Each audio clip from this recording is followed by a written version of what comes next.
So we spent a lot of time talking about periodization and how we can go about making sure we're able to have continuous progression within our exercise program. But for a lot of us, it comes down to how do I actually set up my periodization? I'm just starting out with my exercise. I've just decided to go into the gym and start working out. How do I make sure that I'm able to meet the goals? When should I start tracking what I need to track? When should I start looking at routines that are programmed for me to follow so that I'm able to make sure that I'm getting the progress that I need to get? Which programs should I do? Should I do a split body routine? Should I do an alternate day routine? Should I do a push pull routine? Should I focus on cardio or endurance? Should I focus on muscle endurance? Should I focus on muscle strength? Should I focus on muscle power? Should I focus on flexibility? How do I even get started in terms of developing that periodization routine so that I'm able to make sure I'm getting what I need to get from the exercise? Well, let's talk about that. Warning. The following presentation contains information that might contradict what you have previously heard, or believed to be true, about how the human body works, and contains material that is not suitable for closed-minded individuals. Enjoy! So when we start looking at this idea about how to go about doing the periodization, particularly early in the development of the exercise routine, the key point that we have to remember is that we're developing a routine. In this development of routine, it's not really about tracking metrics right now. And we'll get to why here in a little bit. The whole idea here is to try to figure out, what do I want to do? What kind of exercise do I like doing? Where we're trying to make sure that we are following a self-selective, self-motivated pattern of behavior so that we're not falling into a coercion to, to the routine, but instead we're following a routine that we want to do because we like doing it. Here's the thing: we start looking at this idea about becoming healthier. As we start making small changes within things that we're doing to make us more healthy in terms of our outward behaviors. A small change in one behavior leads to small changes in other behaviors, and it compounds on itself. And so even though we're thinking, okay, I got to make big, huge changes to my lifestyle, it's really just small changes that are going to compound on each other to give us those big changes that we're looking for. When we start looking at that periodization, what we got to remember is that we're periodizing into that microcycle, that mesocycle, and that macrocycle. When we're first starting out, this mesocycle, macrocycle, and microcycle is going to be slightly different than we look at when we start looking at the big periodization ideas here. The goals are going to determine the cycle progression from that smallest time scale to the largest time scale, from that day to week to month idea, where we're going to have to meet established and specific goals at the end of each time block, where we're going to start off with our microcycle goal. And that microcycle goal is going to build to that mesocycle goal. And that mesocycle goal is going to build to that macrocycle goal. In this, what we're dealing with, we have to remember is that when we are first starting out, we are going to see very rapid changes coming into play here. And so the goals that we're going to set may be very easy to meet early on, but become very difficult later on. One of the things that we showed in some of the meta-analytical studies is that there is this progress, and this progression is a 4 to 8 week window of time where we're going to see that maximum amount of change, where we'll start seeing plateauing occurring within the rates of change at about 8 to 12 weeks, where if we do not make changes in that mesocycle to try to encourage continuous macrocycle goal setting, we're going to see stagnation, and that stagnation can lead to overtraining, and that overtraining can become a detriment to our overall health. But all of that is kind of late in the periodization program that we're setting up for ourselves here. What we have to remember is that we're going to see a lot of very rapid changes very early, which is going to give us that encouragement to keep going and can actually cause us to think that what we're doing is going to be the root cause for having all of the changes that we're seeing. And this is how we have to look at, how do I go about organizing when I first start? And it's all about the physiological responses that we're going to see in that rapid change due to the SAID principle, specific adaptations to imposed demands. This is the scientific rationale for why we see the changes at the rate that we see the changes. This is why we see those plateaus coming into play. And it's all about the responses that we see based on the need to maintain homeostasis, based off of the wanting of the body to stay stable, to stay in its optimal range of performance. So everybody likes to think about as Goldilocks, but it's not really Goldilocks, it's really baby bear. Everything is just right. In this idea, what we're trying to do is we're trying to establish a new just right. And every time we go to the gym, we're going to have this new just right being established for us based off of the need to overcome the stresses that we're seeing. And this is based off of the overload. And the overload is based off of how much resistance is being applied or how much work am I being asked to do. Where if I get too much resistance, I'm going to get muscle growth. If I get too much workload, I'm going to get more endurance. And these are the aspects that we're getting very early on, where when I don't do anything and all of a sudden I start doing something, I'm going to see very rapid changes because we're getting overload very quickly. Now, the problem with this is that too much overload too quickly can lead to overtraining issues if we're not very careful, particularly if we start off too quickly in terms of our progression. And this is where we have to be very careful in terms of the progression that we do, where when we're starting to work out, anything that we're going to do is going to cause overload, whether it's simply just walking on the treadmill or going about and doing very explosive exercises that we see everybody doing in terms of trying to mimic the CrossFitters and the powerlifters we might see in the gym. All of those things are going to be overload, whether it's simply just walking or doing the high intensity type of exercise. But at some point in time, we have to be very careful because if we overdo it too much, everything is going to hurt. And when everything's hurting, we're no longer going to get the progress that we need to get within the exercise. And this is where we have to sit back and think about, how can I organize my exercise early on to ensure that I'm not going to reach this point of overtraining within those first few weeks. And this is where we're going to remember that we have to establish our specific goals to be met.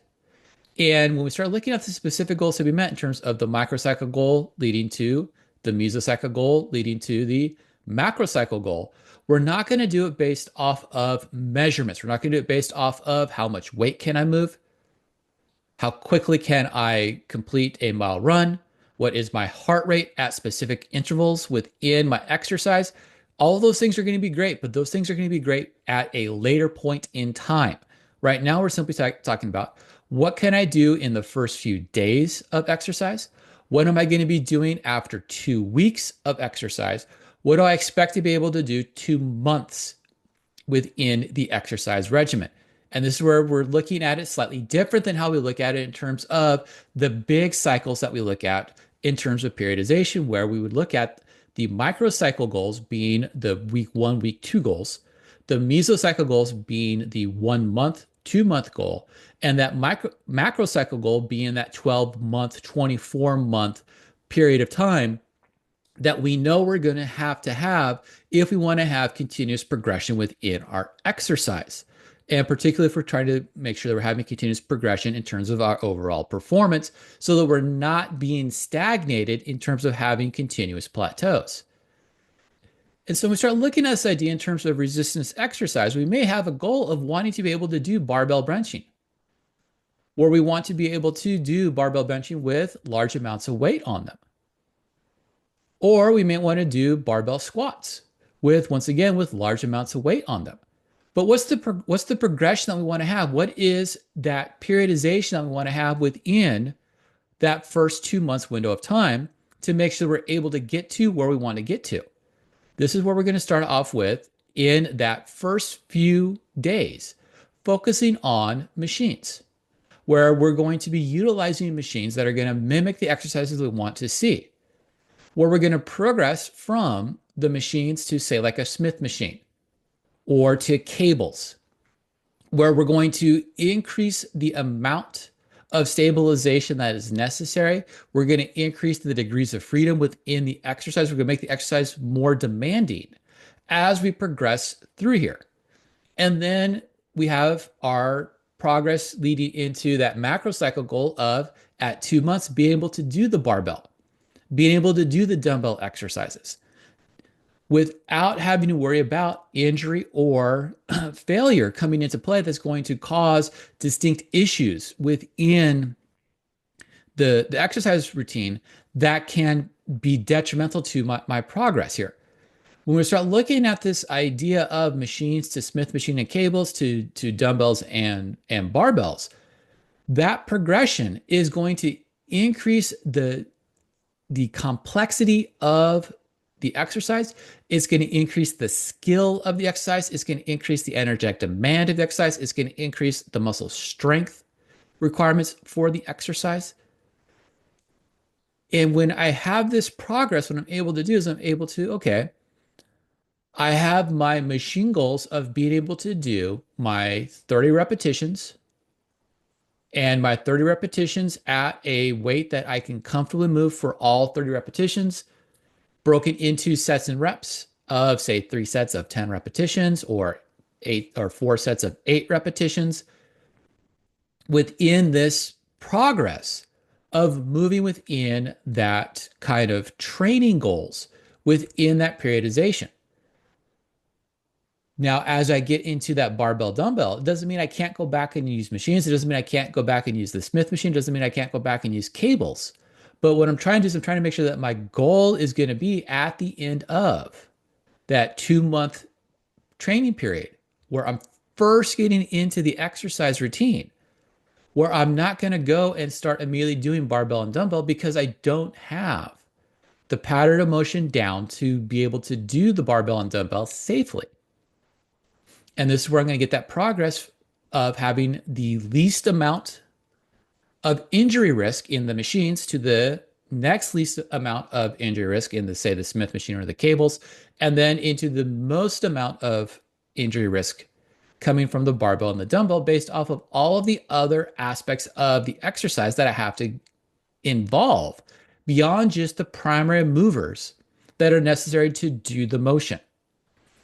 Now, the other style of exercise that we have to look at in terms of this progress is going to be the endurance exercise. And once again, we go back to the fact that if I'm doing anything right off the bat, I'm going to see great progress. With resistance exercise, we tend to have a progression where we're going to get changes in the way in which the muscle is being recruited. That's going to lead to increases in strength prior to seeing any type of increase of actual size within the muscles.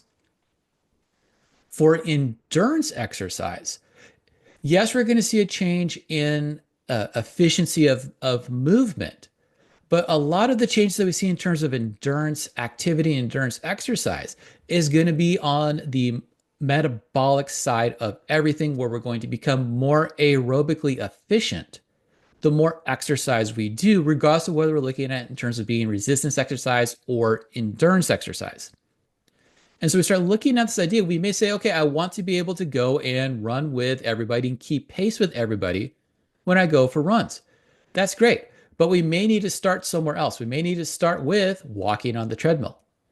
We may need to start with the exercise bike. We may need to go back and forth between the exercise bike and the elliptical machine and walking on the treadmill before we're able to go and run with everybody and keep pace with everybody.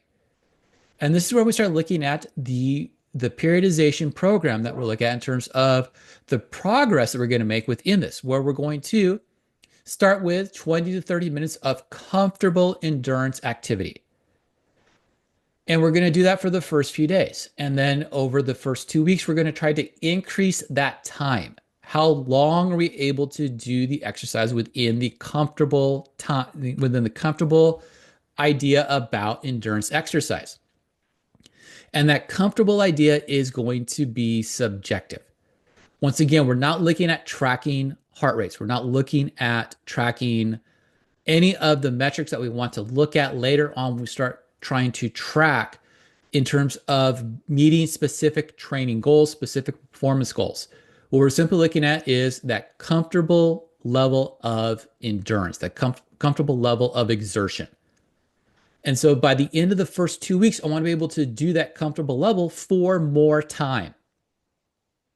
And then 2 months out, I want to basically be able to do a time trial. That is, That same amount of distance that I covered in that 20 to 30 minutes, I want to either cover greater distance or take less time to cover the same distance. That's where we talk about having a faster time trial. And once again, we're not looking at having any type of actual objective measurements to this. We're not looking at what is the heart rate, what is the VO2, what is the aerobic fitness for the individual. We're not looking at what is the maximum for the individual. All we're doing is we're simply looking at, am I able to do the things easier? Am I able to find a pattern of exercise that I like doing? And am I willing to do it? And am I willing to do it at a frequency that's going to allow me to see these improvements? And this is where, after that first 2 months, then I'm able to go back and say, okay, let's start tracking my performance so that I'm able to maximize my training, like we've talked about previously.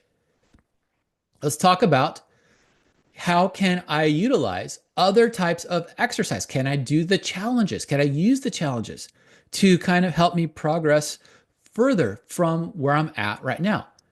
Can I utilize specific types of benefits within specific metric zones, such as the cardio zones? And do I get a distinct benefit from doing one cardio zone versus a different cardio zone? And am I going to be willing to do the time and intensity within those zones to get maximum benefit? And then we start looking at, let's go about and do the periodization. Let's sit down and let's map out the periodization so that I'm able to maximize the benefits that I can get, so that I'm able to have the gains keep going and I'm not going to experience any of the losses, any of the deleterious effects of overtraining that can come about if I do not periodize the program correctly. Well, thanks for listening. Thanks for watching. Hopefully, get a bit out of this very intro discussion to the periodization models. Please go ahead and watch more of the videos that we have out there. Please make sure that you are following us on all the various platforms here on YouTube as well as on the podcast, the written stuff in Substack, as well as the quick takes on Instagram and on Threads. Please make sure you're sharing out everything with your friends and family. Please make sure you give us a big thumbs up. Let us know that we're doing a good job. Give us that 5-star rating.